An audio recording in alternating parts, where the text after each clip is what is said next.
Welcome back. In previous lessons, we talked about error budgets and how they're one of the main tools we have as SREs to prioritize reliability in a service.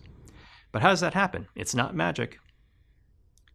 As important as error budgets are, it's equally important to have an error budget policy for your team or organization. In this lesson, we'll see why error budget policies are important and talk about various considerations when drafting your policy.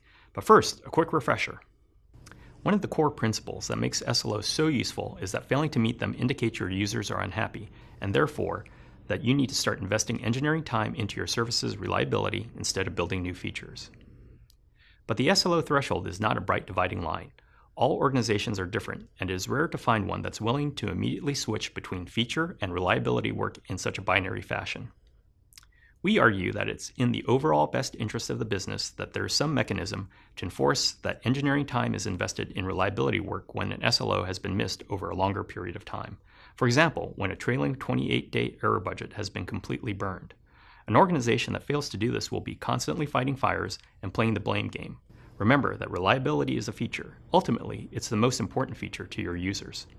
That's why we emphasize the importance of an error budget policy. An error budget policy describes how your business decides to trade off reliability work against other feature work when this SLO indicates a service is not reliable enough. The purpose of such a policy is to guide your organization into meaningful and appropriate action when the reliability of your service is threatened. We'll talk about the trade-offs involved in a little bit.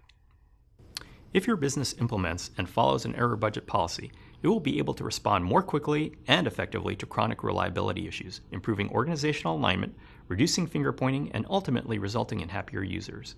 In effect, it is programming the people in your organization so that they will broadly follow the same course of action when faced with different kinds of SLO misses. It ensures that all parties know what will happen if the service is unreliable and should provide an SRE team with the executive backing they need to redirect engineering effort towards work on improving reliability. Now, where do we store this policy?